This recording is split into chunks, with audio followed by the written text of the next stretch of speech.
अगर आप अपने परिवार के साथ समर वैकेशन का प्लान कर रहे हो और वैकेशन रोमांचक और यादगार बनाने के चक्कर में आप ऐसी जगह जा पहुँचे जिसका ना कोई पहचान हो और ना कोई अस्तित्व, और आप वहाँ से बाहर निकलने की कोशिश कर रहे हो, आपके बच्चे, आपका परिवार उस जगह पर अकेले हों, तब आप क्या करोगे? तो नमस्कार दोस्तों, मेरा नाम है शिव और लेकर आ चुका हूँ पांडे परिवार की कुछ अनसुलझी सी कहानी। तो बिना किसी देरी के साथ शुरू करते हैं। आज से करीब 10 साल पहले पटना में पांडे परिवार रहा करता था। पिता रवि पांडे एक कंपनी में सॉफ्टवेयर इंजीनियर थे। माता मीरा जो कि एक माँ और एक हाउसवाइफ थी। बेटा रोहित जो कि 20 साल का था और बेटी सिमरन जो 17 साल की। बच्चों के स्कूल का आखिरी दिन था। अगले दिन बच्चों की गर्मी की छुट्टियां लगने वाली थी। सिमरन और रोहित घर पर आते हैं और समर वेकेशन में घूमने जाने की प्लानिंग करते हैं। शाम होती है, पिता रवि जी भी घर पर आ जाते हैं। सभी बैठकर खाना खाते खाते बातें करते हैं। तभी बेटा रोहित बोलता है, पापा इस बार हम सब शिमला जाएंगे। तो माता मीरा जी मना कर देती है, नहीं नहीं, वहाँ पर ठंड ज़्यादा होगी, बीमार पड़ जाओगे, कोई शांतिपूर्ण वाली जगह देखो। तभी सिमरन बोली, ठीक है, राजस्थान चलते हैं। फिर माता बोली, तुम लोगों का दिमाग ठिकाने पर है, एक को शिमला जाना है तो दूसरे को राजस्थान। मैंने बोला कोई शांतिपूर्ण वाली जगह देखो। तभी पिता बोले, ठीक है, आपस में लड़ना बंद करो, आराम से आप दोनों मिलकर एक प्लेस डिसाइड करो, जैसे कि आपकी मम्मी जी ने बोला है। जब तक मैं भी अपने ऑफिस से छुट्टी ले लेता हूँ। दोनों बच्चे मुंह लटकाकर बोलते हैं, ठीक है पापा, ठीक। फिर पिता रवि जी बोलते हैं, अच्छा ये बताओ आइसक्रीम कौन खाएगा? दोनों बच्चे खुशी से बोलते हैं, मैं पापा, मैं। तभी माता जी मीरा जी फ्रिज से आइसक्रीम ले आती हैं। रात बहुत हो जाती है। सभी अपनी आइसक्रीम फिनिश करके सोने चले जाते हैं। अगली सुबह दोनों बच्चे जगह ढूंढने लग जाते हैं। दोनों बहुत ढूंढते हैं, पर जैसी मीरा जी ने जगह बताई थी वैसी जगह मिल तो रही थी, पर बच्चों को वो जगह बहुत बोरिंग लग रही थी। फिर थोड़ी देर बाद सिमरन के मोबाइल पर एक मैसेज आता है। मैसेज किसी अनजान नंबर से था। उस मैसेज में एक जंगल बीरपुरा में एक रिजॉर्ट था, रिजॉर्ट सिल्वरवुड। सिमरन ने मैसेज ओपन किया और देखा, जगह काफ़ी रोमांचक दिख रही थी। हरा भरा घना जंगल, रिजॉर्ट के अंदर की सुविधाएं दिख रही थी। इनफैक्ट जाने की लोकेशन वगैरह भी थी, जैसे मानो ये बस जाने ही वाले हो। सिमरन और रोहित को ये जगह बहुत पसंद आती है। सिमरन और जानकारी लेने के लिए उस अनजान नंबर पर कॉल करती है। पहला कॉल किया तो कॉल लगा नहीं। फिर दूसरा कॉल किया तो अमान्य बताने लगा। सिमरन फ़ोन साइड में रख देती है और टीवी देखने लग जाती है। तभी कुछ देर बाद सिमरन के मोबाइल पर कॉल आता है। सिमरन, हेलो जी, कौन? तभी कॉल के उस तरफ से एक औरत की आवाज़ आती है। बोलती है, नमस्कार मैडम, मैं सिल्वरवुड से बात कर रही हूँ, आप आना चाहोगे हमारे रिजॉर्ट में? सिमरन बोली, जी बिल्कुल, आप हमारे रूम की बुकिंग कर लीजिए। तभी वहाँ से औरत बोली, सॉरी सिमरन, हमारे यहाँ ऑफलाइन बुकिंग होती है, आप यहाँ आइए, रूम आपको मिल जाएंगे। और फ़ोन कट जाता है। सिमरन को बड़ा अजीब लगता है। शाम को सब इकट्ठा होते हैं। तब सिमरन बोली, पापा, मम्मी, हम दोनों ने एक प्लेस ढूंढी है। इनफैक्ट मुझे वहाँ से कॉल भी आया था। पापा बोले, एक बार नेट पर जानकारी ले लो, जंगल का मामला है, सेफ है भी या नहीं। रोहित ने चेक किया तो उसके मोबाइल पर ऐसा कोई रिजॉर्ट या होटल नहीं दिखा। रवि जी ने चेक किया तो उनके मोबाइल पर भी ऐसा कुछ नहीं दिखा। लेकिन जब सिमरन ने चेक किया तो उसके मोबाइल पर एक बार में होटल दिख गया, जैसे मानो वो जगह सिर्फ सिमरन को बुला रही हो। मीरा जी बोलती है, मुझे ये जगह कुछ सही नहीं लग रही। तभी बच्चे जिद करते हैं, मम्मी बड़ी मुश्किल से ये जगह मिली है, अब मना मत करो, हम सब यहीं जा रहे हैं बस। अब बच्चों की जिद के आगे माता पिता क्या ही करते।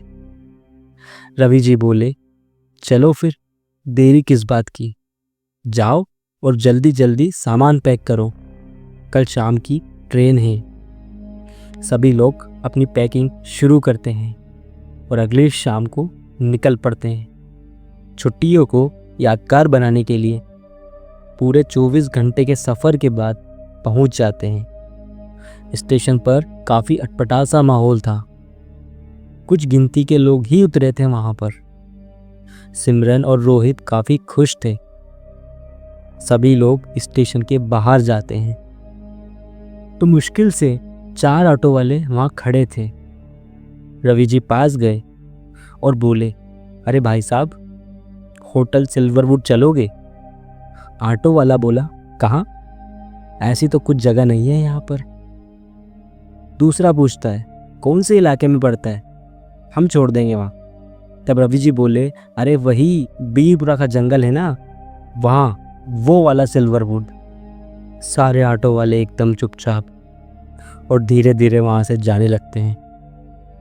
रवि और मीरा जी को काफ़ी अजीब लगी ये बात। ये लोग वो सोच ही रहे थे, तभी एक आलीशान सी कार इनके पास आकर रुकती है। उसमें से एक आदमी निकलता है और बोलता है, माफ़ करिए सर, आने में देर हो गई, चलिए चलते हैं। इतने में रवि जी बोले, अरे भाई तू है कौन? तब वो आदमी बोला, सर मैं होटल सिल्वरवुड से आया हूँ। हम अपने कस्टमर को खुद ही पिक और ड्रॉप करते हैं। आप लोगों की बुकिंग थी सिमरन पांडे के नाम से। तभी सिमरन बोलती है, नहीं भैया, मैंने अभी तक कोई बुकिंग नहीं करी। तभी वो आदमी बोला, चलिए बाकी बातें कार में कर लेंगे, हमें वहाँ अंधेरे होने से पहले पहुँचना है। रवि जी बोले, ऐसा क्यों? सर रास्ता थोड़ा ख़राब है, इस वजह से। सभी कार में बैठ जाते हैं। इसके अलावा उनके पास कोई ऑप्शन नहीं था। शाम हो चुकी थी। पांडे परिवार अब भी सफ़र कर रहा था। थोड़ी देर बाद वो बीरपुरा के जंगल में पहुंच जाते हैं। अचानक से वो हल्की शाम अंधेरी रात में बदल गई। सब लोग डर जाते हैं और सोचते हैं, ये हुआ क्या? उतने में आदमी हंसते हंसते बोलता है, लो फिर मौसम ख़राब हो गया। अब रास्ता और भी डरावना हो रहा था। जंगल के घने घने पेड़, मानो ऐसा लग रहा था सब लोग इन्हीं को ही देख रहे हों।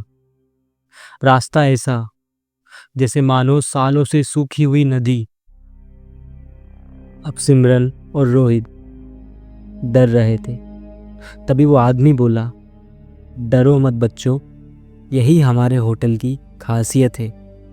यहाँ लोग ज़्यादातर डर को महसूस करने ही आते हैं। कुछ देर बाद होटल सिल्वरवुड पहुँच जाते हैं। लेकिन यहाँ का माहौल सबसे अलग, मतलब बाहर जितना डरावना, अंदर उतना ही खुशनुमा माहौल। अजीब सी खुशबू आ रही थी। पांडे परिवार की उम्मीद से ज़्यादा बड़ा और खूबसूरत माहौल था। बड़े बड़े swimming pools, water parks, camping area, सब कुछ इन्हें एक जंगल के अंदर मिल गया था। सिमरन और रोहित देखते हैं स्विमिंग पूल में फैमिली मस्ती कर रही है, वाटर पार्क में बच्चे झूल रहे हैं, कुछ फैमिली कैंपिंग फायर लगाकर अंताक्षरी खेल रही है, तो कहीं पर डांस हो रहा है। पांडे परिवार को लगा नहीं था ऐसे वीरान जंगल में ऐसा खुशनुमा माहौल होगा। लेकिन मीरा जी को कुछ सही नहीं लग रहा था। वो कुछ सोच पाती उतने में वो आदमी बोलता है, चलिए मैं आप लोगों को आपका कमरा दिखा देता हूँ। कमरा तीसरी मंजिल पर एक कोने वाला था। आदमी बोलता है, आप लोग फ्रेश हो जाइए, कुछ देर में डिनर स्टार्ट होने वाला है। रवि जी बोले, ठीक है हम आते हैं। कमरा काफ़ी बड़ा था, लेकिन मीरा जी का दम घुट रहा था। उनको लग रहा था कि मानो हमारे अलावा और भी लोग हैं। सिमरन की तबीयत बिगड़ने लगती है। तभी नीचे से डिनर का अनाउंसमेंट होता है, सभी लोग डाइनिंग टेबल पर आ जाइए। सब जाते हैं, सब एक साथ मिलकर खाना खाते हैं। खाना खाते खाते मीरा जी नोटिस करती है, साथ बैठे हुए लोग थोड़े अजीब हैं। मतलब सबके चेहरे सफ़ेद, मानो सिर्फ पुतले हैं, इनमें कोई जान नहीं। सब अपना खाना ख़त्म कर सोने चले जाते हैं, जैसे मानो किसी ने इन सबको ऑर्डर दिया। ये लोग भी उठकर सोने चले जाते हैं। अक्सर रवि को स्मोक करने की आदत थी, तो बालकनी में जाकर स्मोक करते हैं। तो नीचे जहाँ कैंपिंग फायर वाली जगह थी, ऐसी हो रखी थी जिस सालों से वहाँ सफाई ना हो। रवि जी को बड़ा अजीब लगा। वो सोच रहे थे कि कुछ देर पहले यहाँ तो लोग नाच रहे थे, गा रहे थे, मस्ती कर रहे थे, और अब ऐसा हो गया है कि सालों से यहाँ कोई नहीं आया हो। ये कैसे पॉसिबल है? मानो ऐसा लग रहा था कि पूरे होटल में हम लोगों के अलावा कोई है ही नहीं। खैर छोड़ो, मुझे क्या, मैं सोने जाता हूँ। ये बोलकर जैसे ही पलटे तो एकदम से उनके सामने एक औरत का डरावना चेहरा उनके शरीर से पार हो गया। वो डर की वजह से नीचे गिर गए। थोड़ी देर तक समझ ही नहीं पाए उनके साथ हुआ क्या। फिर एकदम से रूम में से मीरा जी की आवाज़ें आने लगती है। वो जाकर देखते हैं मीरा जी उल्टी कर रही और रोहित उन्हें संभाल रहा है। रवि जी ने गौर किया तो मीरा जी खून की उल्टियाँ कर रही थी। इतने में सिमरन की आवाज़ें आने लगी, पापा बचाओ बचाओ। रवि तेजी से नीचे की तरफ भागा और पीछे पीछे मीरा जी और रोहित भी आ रहे थे। जैसे रवि जी वहाँ पहुँचे तो सिमरन वहाँ बैठकर एक मरी हुई बिल्ली खा रही थी। रवि बोले, सिमरन दूर हटो वहाँ से। रोहित, तो संभाल अपनी बहन को। पीछे से कोई जवाब नहीं। तब रवि जी पीछे पलट कर देखें तो क्या बात है, पीछे कोई भी नहीं है। फिर आगे देखा तो ना सिमरन ना मरी हुई बिल्ली। रवि जी शॉक हो जाते हैं। अब आसपास का माहौल बदल चुका था। ऐसा लग रहा था सालों से वहाँ कोई नहीं आया हो। रवि जी अपने कमरे की ओर भागते हैं और अंदर से रूम लॉक कर लेते हैं। और जैसे ही लाइट ऑन करते तो देखे मीरा, सिमरन और रोहित आराम से सो रहे हैं। रवि जी ने तीनों को उठाकर बोला, तुम सिमरन नीचे क्या कर रही थी? और मीरा, तुम्हारी उल्टी अब ठीक है? रोहित सोचता, नीचे उल्टी? पापा क्या बोल रहे हो? तभी रवि चिल्लाना शुरू करता है, अरे ये सिमरन नीचे मरी हुई बिल्ली खा रही थी, तूने भी तो देखा था ना। तभी सिमरन बोलती है, क्या बोल रहे हो पापा, मैं तो आकर सो गई थी। मीरा जी भी बोली, और मुझे क्या हुआ, कब हुई उल्टी मुझे? रवि जी समझ जाते हैं कुछ ना कुछ गड़बड़ है यहाँ, हमें निकलना है अभी। तभी कमरे की लाइटें बंद। अब कमरे में पूरा अंधेरा हो चुका है। डरावनी चीखें आना शुरू हो जाती। कमरे में बड़ी गंदी बदबू फैल चुकी थी। कमरे में इन लोगों के अलावा मौजूद होने का आभास और भी गहरा हो चुका था। तभी सभी अपने मोबाइल की टॉर्च ऑन करते हैं तो देखते हैं जिस कमरे में वो लोग रुके हुए थे वो तो पूरा एक खंडहर है, और जिस बेड पर वो सो रहे थे वो तो पूरा टूटा हुआ है। दीवारों पर दीमक लगी हुई है, मानो कोई साल से यहाँ कोई आया ना हो। सब लोग डर जाते हैं।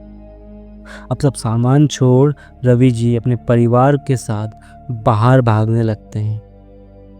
पूरे होटल में अंधेरा है। बार बार घूम फिर कर उसी रूम में आ जाते हैं। अब होटल का माहौल बदल चुका था। जो खुशनुमा माहौल था अब वो डरावना बन चुका है। जो स्विमिंग पूल थे वो सूख चुके थे। वाटर पार्क के झूले टूटे हुए थे। पांडे परिवार हार मान चुका था और अब वो नहीं बचने वाले थे। तभी एक नौजवान लड़का अपना ऑटो लेकर वहां पहुंचा। ऑटो चालक का नाम अशोक था। अशोक ने देखा चारों की हालत गंभीर हो चुकी थी। बेटी सिमरन का हाल रो रो के बुरा था। रोहित कुछ बोल नहीं पा रहा था। मीरा जी बस बार बार आंख बंद कर भगवान का नाम जप रही थी। रवि जी खुद शौक थे। तब अशोक ने उन लोगों को वहां से बाहर निकाला, ऑटो में बिठाकर अपने घर ले गया। घर पर उसकी एक बूढ़ी माँ थी। रात काफ़ी हो चुकी थी, इसलिए अशोक ने उनको उसके घर पर ही रात गुजारने के लिए कहा।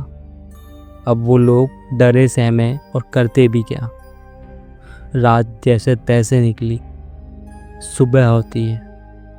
तब रवि जी पूछते हैं, अशोक तुमको कैसे पता चला हम लोग वहाँ फंसे हुए हैं?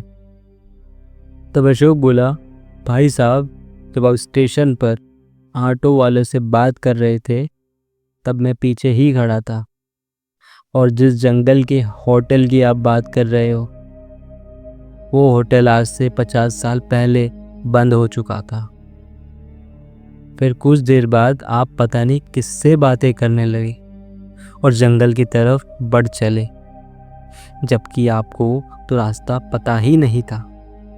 तब रवि बोला, नहीं नहीं कार वाला आया था, तुमको दिखा नहीं? अशोक बोला, कोई भी कार नहीं थी। तब अशोक की माँ एक तस्वीर लेकर आती है। तो रवि बोला, यही तो था जो हमें लेने आया था। अब अशोक और उसकी माँ एकदम शांत। रवि जी पूछते हैं, क्या हुआ, आप लोग चुप क्यों हो गए? तब अशोक बोलता है, ये मेरे पिताजी थे। रवि जी बोले, थे मतलब? जी हाँ, इनकी मौत भी उसी होटल में हुई थी। रवि जी हैरान, ये चल क्या रहा है मेरे साथ? रवि जी पूछते हैं, आखिर क्या है उस होटल का राज? तब अशोक बोलता है, ज़्यादा तो कुछ खास नहीं पता, पर ऐसा बोलते हैं जो होटल का मालिक था वो एक राक्षस की पूजा करता था और हर साल एक परिवार की बलि चढ़ाता था। फिर अचानक से उस होटल के सभी लोग गायब हो गए। उसमें मेरे पिताजी भी शामिल थे। इस घटना की वजह से वो होटल सालों से बंद है। आपकी किस्मत थी, आप बच गए। अब ज़्यादा सवाल जवाब मत पूछिए, आप लोग यहाँ से चल निकल जाइए, क्योंकि आप पहले परिवार हैं जो वहाँ से जिंदा निकले। पांडे परिवार अपने घर पहुँच जाते हैं और समर वेकेशन यादगार और डरावना बन जाता है। सिमरन और रोहित आज भी पता लगाने की कोशिश करते हैं, पर हर बार की तरह नाकाम। आशा करता हूँ आपको मेरी कहानी पसंद आई होगी। धन्यवाद।